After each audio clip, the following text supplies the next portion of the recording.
All right, so let's break down this deck really fast. I'm going to show my starting five, and there is some flexibility on the starting five in this deck. To be fair, I think four are for sure. You had like a million one ofs. Yeah.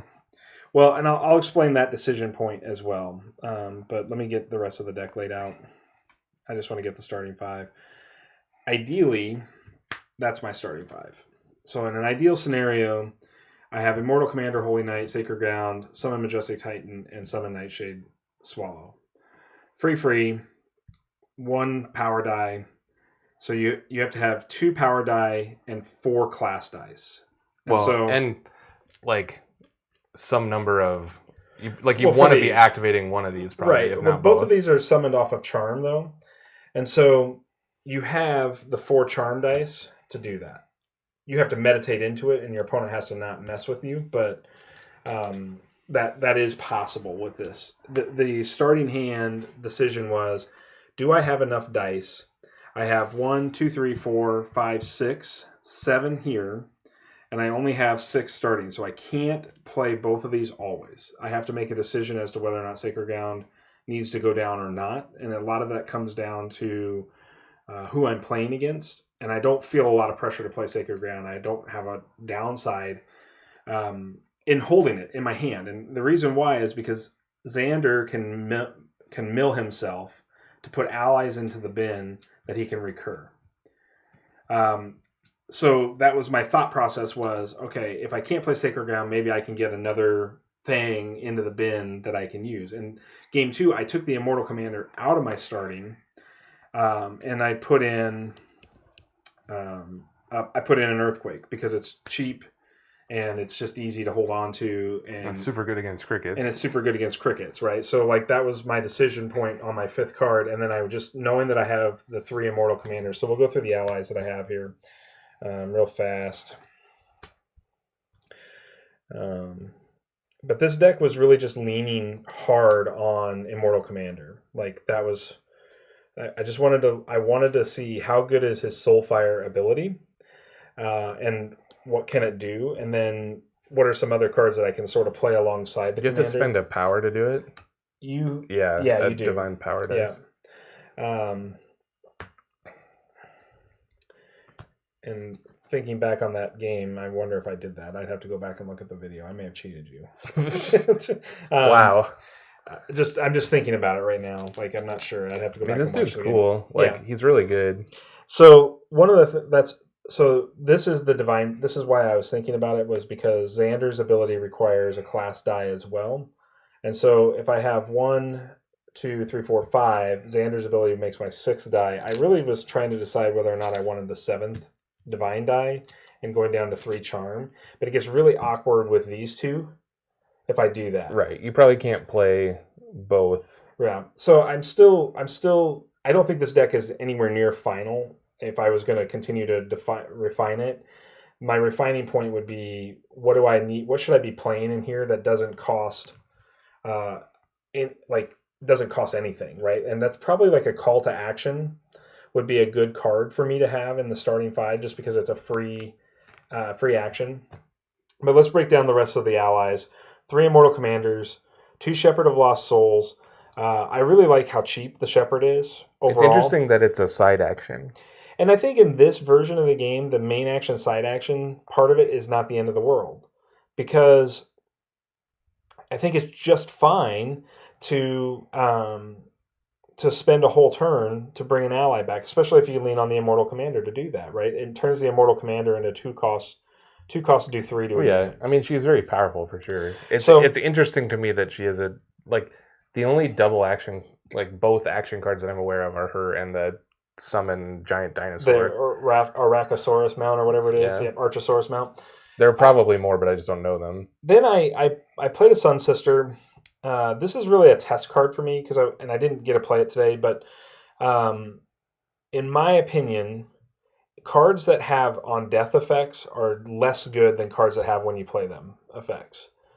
And she's more expensive for me, but it is a basic, so that allowed me to access the charm. That's why I was like, I wanted to have 3 of these recursions on top of Xander's ability. So Right. I mean, given quote infinite time, these loop. Right. These don't loop. Right. But these could loop. So you'd like block forever, kind of. Kind of. Yeah. And so this was where I landed on a Sun Sister. I early version of the deck, I was playing 2 and 2, and I just decided that it was just too much. I wasn't going to get that much recursion off. And obviously, I played the other 2 copies of Holy Knight. Holy Knight is very difficult, in my opinion, to recur and play in this deck because you only have 6 dice. Holy Knight takes 4 of them. And so if you do the Shepherd of Lost Souls, you can get it done, but the Sun Sister is going to use all of your divine dice for a round to bring back the Holy Knights. And Xander is very similar. It's going to cost you 5. So Xander and Shepherd are kind of the cheapest ways to bring back Holy Knight. So I don't really plan to recur a lot of Holy Knights, and that way if I lose a Holy Knight, I don't feel bad about it sitting in my bin and not doing anything with it. I added 2 Celestial Knights. This is also just a test, but I like that it was a 3/3 that had the spiked skin that allows it to trade up. This card is just fine. Like, it's just like a good guy. Well, it's armored 1, so it can take more damage. It takes 4 to kill it. It fights with all the other 3/3s really good. Right, and it trades up with bigger targets, right? Like Frostback Bears and Frostback Bears. They're 4/3s. Iron Rhinos specifically. It doesn't trade up into Elephant Rider exactly, but it makes Elephant Rider easier to deal with. The spike skin is a weird number on this card because of like I'm trying to think of like other 5s. Right. Yeah, there's not a lot, but I thought if there was something that had 4 defense or somebody that was playing a set that took their 3/3 to a 4 defense or against another Celestial Knight, it's a reasonably good way to trade with Celestial Knights. Yeah, they don't fight each other profitably. Whether or not this should be 2 or 3 or whether it should be 1, I think it would have to do a lot of play testing to make that decision. But well, yeah, I mean this is just like my like set of random 3/3s, like these 5 cards. You just want your like top end ish guy. Absolutely. That's like the main threat of you winning the game. Right. Because like your deck may be built around Immortal Commander, but Immortal Commander doesn't win you the game by being in play. No. It just like does stuff. It gives you the board presence. It gives you a control element from the discard pile. I care less about the Immortal Commander being in play. Well, yeah, I mean, but this guy is synergistic with both halves, where like you have like the recursion engine to play off the shock, or you just have like men. Like your deck is all about men, so the other ability on him is also fine. So that's the allies. Let's go through the action spells. And so obviously I'm going to have 3 earthquakes.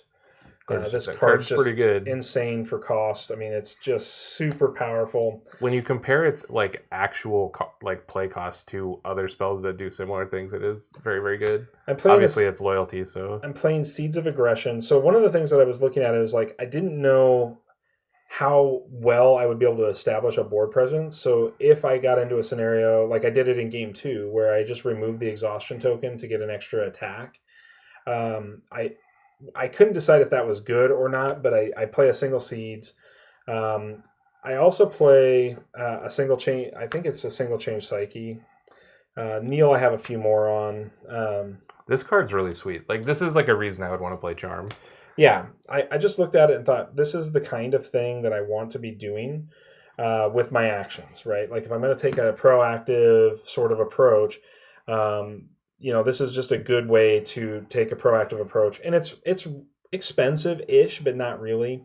Well, it's expensive when you take into account like what you have to do to set up a good one. Right. Because it by itself, like 2 class dice is whatever, right? But it's only good later in the round. Right. And only in very specific situations where like I have a bunch of untapped guys, you have a bunch of tapped guys, or you have no guys. Like right. And the Seeds, when I played the Seeds, I didn't play it in this matchup. In fact, I pitched it more than I played it. I thought it would be nice to have a single instance of a card that would force me I think this fight. card's good. Yeah. And I don't know whether I need more copies of it, but it was I think it still has a place. And I think it's still really good as a single power die in Charm. It's weird that it's in like that it costs Charm Sympathy. Like it's Charm or Sympathy. Right. Yeah. But it's weird to me that this card is in those pools. Sure. This feels like a divine or it feels like a ceremonial to me. Like or it could be divine. I can see divine in it. It feels like all the cards that are in the Xander precon, like divine or nature. Right. Because like law of whatever does this kind of. Yep. And they have like pain shaman. It's like super good with that kind of thing. So then I ran 2 copies of Change Psyche. You saw me play this in the game today. I believing that I was playing what I would call a mid-range, where I believe if I can establish my board and be very difficult to overcome, which I think we saw in both games. Yeah, it's possible I was supposed... I gave this back to you a few times off the cricket, and it's very possible that I should have been giving you... it was usually a decision between this or Celestial Knight. Yeah. And I wasn't sure which I wanted you to have. It felt like if you were going to get an additional attack on me, I just wanted you not to extend board presence. Right. So this was better, but this gives me the flexibility to choose what's ever best for a given situation, which is why I like the Change Psyche quite a bit. In fact, it's an interesting card. I most likely would change 1 Kneel Out for a 3rd copy of Change Psyche, because they essentially do a very similar thing. And I at least Change Psyche gives me the flexibility to work both ways. So that's something I thought about after I played through it. There's a couple other things that I'll make comment on, but that's the action spells. They're pretty reasonable action spell suite. I think you can do a lot of really proactive things with those action spells. Let's do the reactions quick. There's not as many of them. I just loved Sympathy Pain for the fact that I didn't have to offer up my units. Like, I could be aggressive with my units, open up I wonder if that card's actually good. I don't know. I just felt like I could offer up my units proactively in combat. Like, I could attack more proactively. And if I got counterattack for 2 dice, I could do 3 damage back. And I think the better Phoenixborns that I'm seeing out there are all running in that 15 health rate pool, like the Jerichos and the Leos and the... We haven't played Herald yet. No, Herald's Herald might be just insane, but I'm just saying, I think that this instance of damage is 1/5 of most of the powerful Phoenixborn's life. So even 1 Sympathy Pain in a game is probably really powerful. It's like a whole nother attack. So I was cool with that, and then I added in 2 call to actions. Again, very similar things. It's probably overkill, all the exhaustion removal, but that was what I was kind of hoping to do, is not necessarily flood Xander's spell board, but get multiple attacks. And particularly what I'm thinking about is with the Nightshade Swallows, was if I attacked into something that was like a 1/2 or like a 1/3 or an 0/3 or something of that nature, being able to get second attack to take another unit off the board with that control piece felt like something I wanted to be trying to do. I didn't really do that in 2 games. I'm just not sure there are very many 1Xs that are very impactful. Like maybe Swallow is. Yeah. I know I've seen some people playing String Mage, which is a 1/4. Yeah. And maybe the Owls are 1Xs. I don't remember. I'd have to go back and look, but not literally X, but just 1 something. I like the Swallow because it's to me it's pay 2 to remove something, right? So it seems really good. So my ready spells. So those are my reactions. I'm on the fence on call to action. There may be a better card to put in that slot. Xander only has a 3 spell board, which makes playing ready spells with him kind of awkward. You either kind of buy into the whole just set up all this stuff as summoning creatures because he's got a battlefield of 6, which is what I think they intended you to do.